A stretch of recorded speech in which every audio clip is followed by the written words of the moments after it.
চাচি আমি আর পারব না। তোমাকে পারতেই হবে। চাচিকে বাড়িতে একা পেয়ে চাচির সাথে যেভাবে কাজ করল গল্পটি সম্পূর্ণ শুনলে আপনাদের মেশিন দিয়ে পানি চলে আসবে। আপনারা হাতের কাজ করতে বাধ্য হবেন, তাই হাতের কাজ করার আগে হাতের কাছে অবশ্যই টিস্যু রাখবেন। আমার নাম অরুণ। আমি রাজস্থানের বাসিন্দা। এই ঘটনাটা কয়েক সপ্তাহ আগের। এটা আমার বন্ধুর জন্মদিনের দিন ঘটেছিল। আমার বন্ধুর নাম রবীন্দ্র। সে আমার সাথে বিশ্ববিদ্যালয়ে পড়ে। কিছুদিন আগেই আমাদের পরীক্ষা শেষ হয়েছিল। তাই আমার নিজের গ্রাম ফিরে যাওয়ার কথা ছিল। কিন্তু রবীন্দ্র আমাকে জানাল যে পরের দিন ওর জন্মদিন। তাই আমাকে রবীন্দ্রের জন্মদিনে থাকতে হল। রবীন্দ্র বলল, আজ তুই কলেজ থেকে সোজা আমার বাড়ি চলে আয়। কাল আমার জন্মদিনে আমার পরিবারের সাথে দেখা করে তারপর চলে যাস। আমি আমার বন্ধু রবীন্দ্রকে না করতে পারলাম না।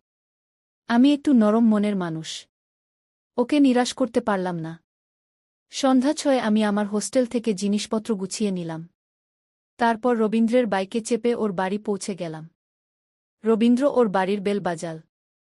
তখন একজন সুন্দরী মহিলা দরজা খুললেন।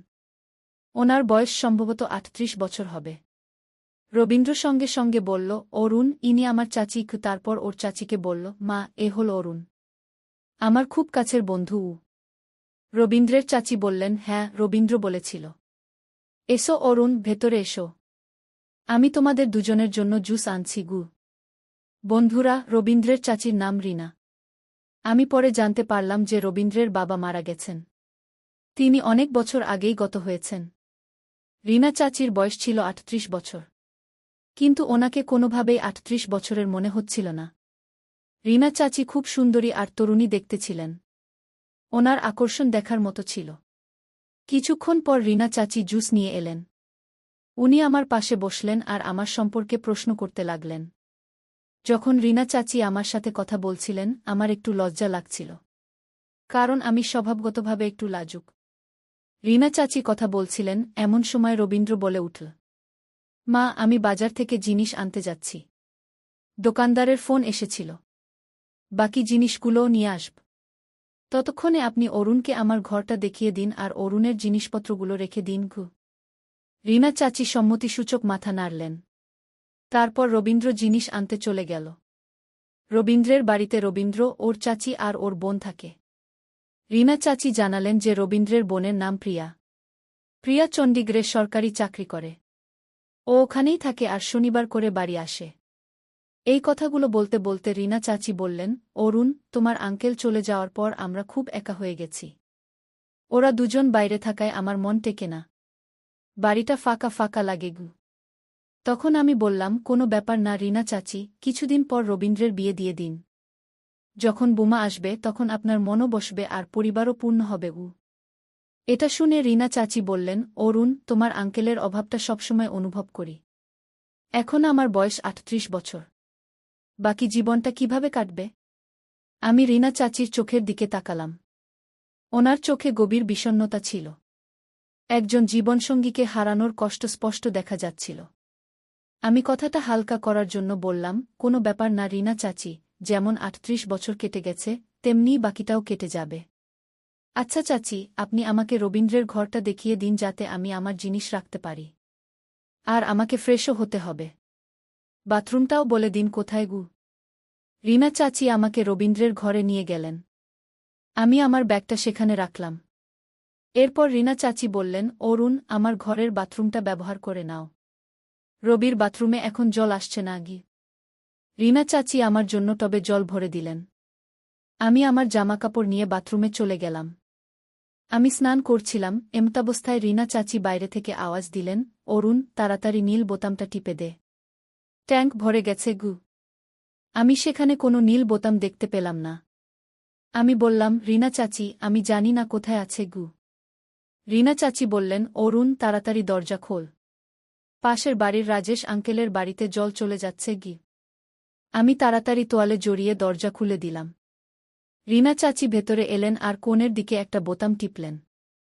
এতে জলের স্রোত বন্ধ হয়ে গেল।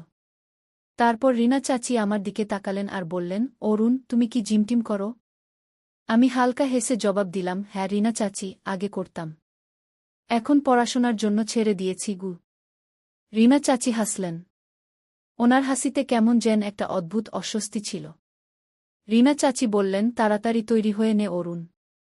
আমি ততক্ষণে রাতের খাবার বানিয়ে নিচ্ছি গু। আমি লজ্জা পেয়ে দরজা বন্ধ করলাম আর স্নান সেরে তাড়াতাড়ি তৈরি হয়ে গেলাম। যখন আমি বাইরে এলাম তখন পাশের ঘর থেকে খাবারের সুগন্ধ আসছিল। কড়ি পকোড়া আর জিরা রাইসের গন্ধ ছিল। আমি দেখলাম রিনা চাচি রান্নাঘরে ট্রে বের করছেন। আমি এগিয়ে গিয়ে বললাম, রিনা চাচি, আমি কি কিছু সাহায্য করব? রিনা চাচি আমার দিকে তাকালেন। তারপর হেসে বললেন, অরুণ, তুমি অতিথি আর আমাদের এখানে অতিথিকে ভগবান মনে করা হয় কি? রিনা চাচির কথাগুলো আমার মন ছুঁয়ে গেল। আমি কিছু বললাম না আর চুপচাপ একটা চেয়ারে বসে পড়লাম। কিছুক্ষণ পর রিনা চাচি আমার পাশে এসে বসলেন। তিনি আমার সাথে কথা বলতে লাগলেন। রবীন্দ্র তখনও বাজার থেকে ফেরেনি। আমরা দুজন ধীরে ধীরে কথায় মগ্ন হয়ে গেলাম। রিনা চাচি জানালেন কিভাবে তিনি তার স্বামীকে হারানোর পর বাড়ি আর সন্তানদের দায়িত্ব সামলেছেন। রিনা চাচির কথাগুলো এত সত্যি ছিল যে মনে হচ্ছিল তিনি আমার মনের কথা বলছেন। রিনা চাচি বললেন, কখনো কখনো মনে হয় জীবনটা আবার নতুন করে শুরু করতে পারি। কিন্তু দুনিয়া সবকিছু থামিয়ে দেয়। একজন একা মহিলার জীবন কি শুধু ত্যাগ আর কষ্টের জন্য? আমি রিনা চাচির চোখের দিকে তাকালাম। তিনি আমার চোখে কিছু খুঁজছিলেন। হয়তো সহানুভূতি বা একাকিত্বের আশ্রয়। আমি ধীরে ধীরে বললাম, রিনা চাচি, আপনার কথা একদম ঠিক। কিন্তু একজন মানুষের আনন্দ, তার একাকিত্ব আর জীবনের প্রয়োজন, এই সব কিছুও খুব জরুরি। রিনা চাচি, আপনি চাইলে আপনার জীবন আবার শুরু করতে পারেন। কেউ আপনাকে আটকাতে পারবে না। শুধু আপনি নিজে এই সিদ্ধান্তটা নিন। রিনা চাচি কিছুক্ষণ চুপ রইলেন। তারপর আমার দিকে তাকিয়ে বললেন, যদি অরুণ সবাই তোমার মতো ভাবত। রিনা চাচির গলাটা দুঃখে ভরে গিয়েছিল। আমি অনুভব করলাম যে এটা একজন মহিলার ডাক, যা শোনার মতো আর কেউ ছিল না। তারপর রিনা চাচি রান্নাঘরে চলে গেলেন আর আমি সেখানেই বিছানায় বসে ফোন ঘাঁটতে লাগলাম। তারপর প্রায় রাত 7টার দিকে গেটের বেল বাজল। আমি দরজা খুললাম তো রবীন্দ্র ছিল। তার হাতে একটা বড় বাক্স ছিল আর অন্য হাতে কিছু জিনিসপত্র ছিল। দরজা খুলতেই রবীন্দ্র হেসে বলল, অরুণ, দেখ, তোর ভাই কিছু বলেনি। সব জিনিস তোর পছন্দের আর তোর প্রিয় রসগোল্লাও এনেছি। আমি জোরে হেসে ফেললাম আর বললাম, সাবাস, পুরো বাজার নিয়ে এসেছিস। রিনা চাচি রান্নাঘর থেকে বেরিয়ে এলেন আর বললেন, আরও এসে গেছে আমার ছেলে। রবীন্দ্র হেসে বলল, মা, আজ তোমার ছেলের বিশেষ দিন। আর তুমি আমার সবচেয়ে বিশেষ অতিথি। রিনা চাচি ভালোবেসে রবীন্দ্রের চুলগুলো এলোমেলো করে দিলেন। তারপর আমরা সবাই সাজানোর কাজে লেগে পড়লাম। আমরা ডাইনিং টেবিলটা একটু সরালাম। লবির মাঝখানে জায়গা করলাম। তার উপর লাল রঙের কাপড় পাতলাম। মোমবাতি জ্বালানো হলো। সেখানে একটা বড় কেক রাখা হলো। আমি ফোনে গান চালিয়ে দিলাম। এমন একটা পরিবেশ তৈরি হয়ে গিয়েছিল যা ছোট কিন্তু আন্তরিকতায় ভরা ছিল। কিছুক্ষণ পর রিনা চাচি একটা থানায় প্রদীপ আর মিষ্টি নিয়ে এলেন। তার চোখে এক অদ্ভুত আনন্দ ছিল। আনন্দ আর আবেগের মিশ্রণ ছিল। এরপর রবীন্দ্র মোমবাতি নেভাল। আমরা দুজনে মিলে জোর গলায় গান গাইলাম। রবীন্দ্র হাত জোর করে আমাদের ধন্যবাদ জানাল। তারপর সে কেক কাটল। কেকের প্রথম টুকরোটা রবীন্দ্র তার চাচির দিকে এগিয়ে দিল। চাচি, এটি আপনার জন্য। রিনা চাচি ভালোবেসে কেক খেলেন। তারপর রবিকেও কেক খাইয়ে দিলেন আর ভালোবেসে রবির গালে একটু কেক মাখিয়ে দিলেন। রবীন্দ্র জোরে হেসে বলল, মা, এটা কি করছ? বাচ্চাদের মতো করো না। রিনা চাচি হাসলেন। কি হয়েছে? তুই তো আমার ছোট বাচ্চাই আছিস। তারপর রবীন্দ্র দ্বিতীয় কেকের টুকরোটা আমার দিকে এগিয়ে দিল। বলল, এবার তোর পালা। অরুণ, তুই আমার ভাই। আমি হাসতে হাসতে কেক খেলাম। তখনই রিনা চাচি আমাকেও ছাড়লেন না। তিনি আস্তে করে আমার গালে কেক মাখিয়ে দিলেন আর বললেন, অরুণ, এবার তুইও আমাদের পরিবারের অংশ। সেই সময় আমার মনে হলো যেন আমার ভেতরটা কিছুতে ভরে উঠল। শুধু আনন্দ নয়, বরং একটা আপনত্বের অনুভূতি আমার গভীরে নেমে যাচ্ছিল। কিছুক্ষণ পর আমরা সবাই বসে খাবার খেলাম। রিনা চাচি কড়ি আর জিরা রাইস বানিয়েছিলেন। খাবারটা এত সুস্বাদু ছিল যে আমার মায়ের কথা মনে পড়ে গেল। আমি খেতে খেতে বললাম, রিনা চাচি, আপনার রান্না আমার মায়ের কথা মনে করিয়ে দিল। রিনা চাচি হালকা হেসে বললেন, অরুণ, এখন এটাও তোর বাড়ি। যখন ইচ্ছে হবে চলে আসবি। খাবার পর রবীন্দ্র আর আমি নিজেদের থালাগুলো তুলে রান্নাঘরে রেখে দিলাম। তারপর রবীন্দ্র বলল, অরুণ চল এবার গেম খেলি। রিনা চাচি হাসলেন আর বললেন, গেম খেলো, কিন্তু বেশি রাত পর্যন্ত জেগে থেকো না। কাল সকালে অরুণকে নিজের বাড়িতেও যেতে হবে। আমি বললাম, এখন তো মনে হচ্ছে যেন কোথাও যাওয়ার ইচ্ছে নেই। রিনা চাচি কিছু বললেন না, শুধু আমার দিকে তাকালেন।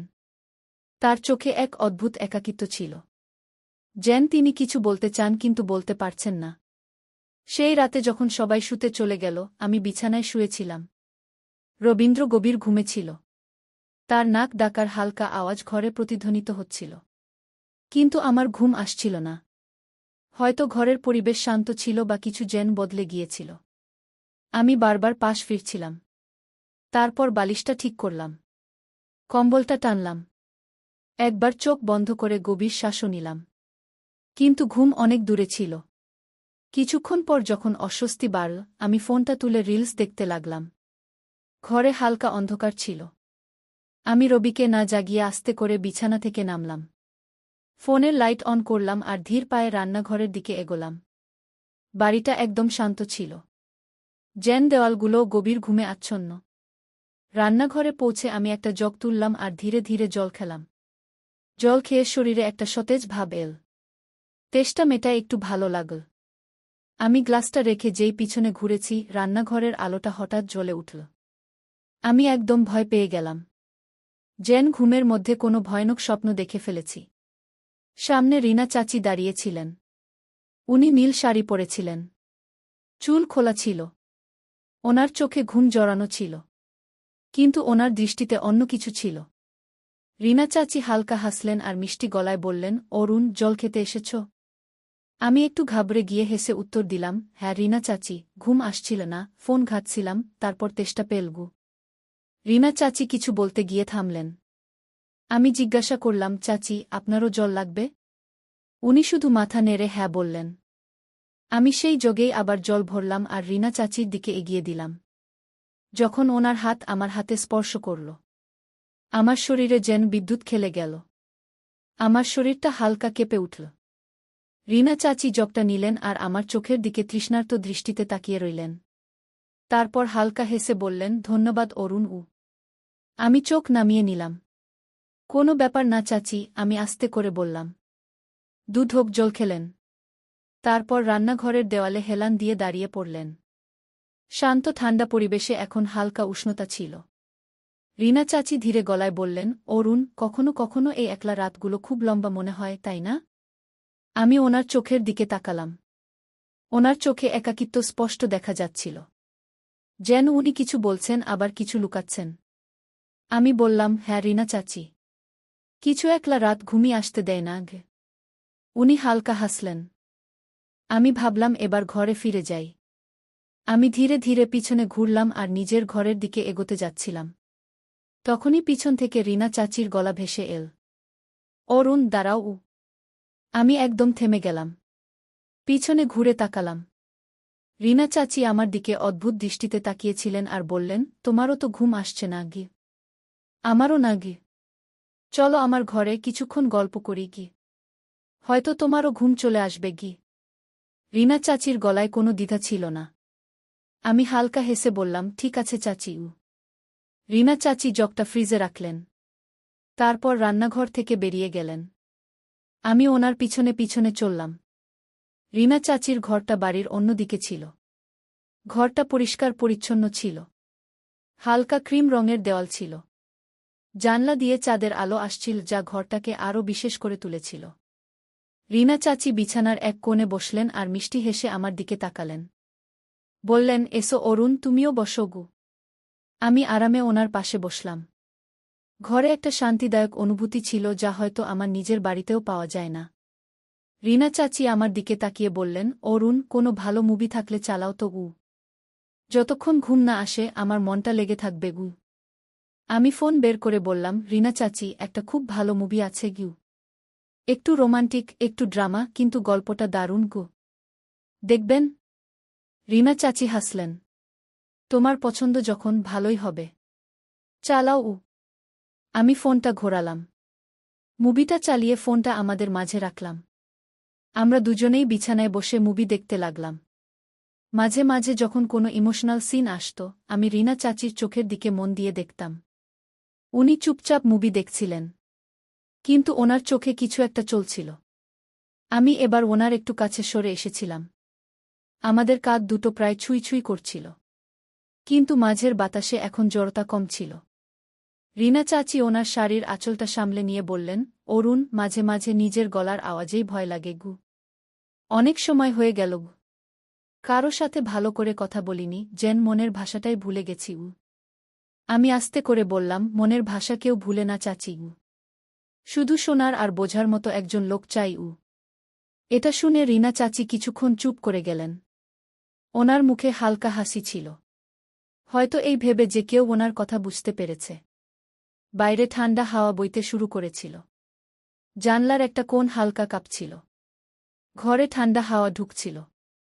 রিনা চাচি জানলা বন্ধ করে বললেন, ঠান্ডা খুব বেড়ে গেছে অরুণ গু। উনি পাশে রাখা কম্বলটা তুলে গায়ে জড়িয়ে নিলেন। রিনা চাচি আমার দিকে তাকিয়ে জিজ্ঞেস করলেন, অরুণ, তোমার ঠান্ডা লাগছে না তো? আমি বললাম, না চাচি গু। তখন রিনা চাচি কম্বলটা আমার দিকে বাড়িয়ে দিয়ে বললেন, চুপচাপ নাও, খুব কথা বলো গু। আমরা দুজনেই হেসে ফেললাম। এখন আমরা দুজনেই এক কম্বলের নিচে ছিলাম, কিন্তু আমাদের মধ্যে একটা বোঝাপড়ার দূরত্ব ছিল। রিনা চাচির গলার স্বর হালকা হয়ে গিয়েছিল।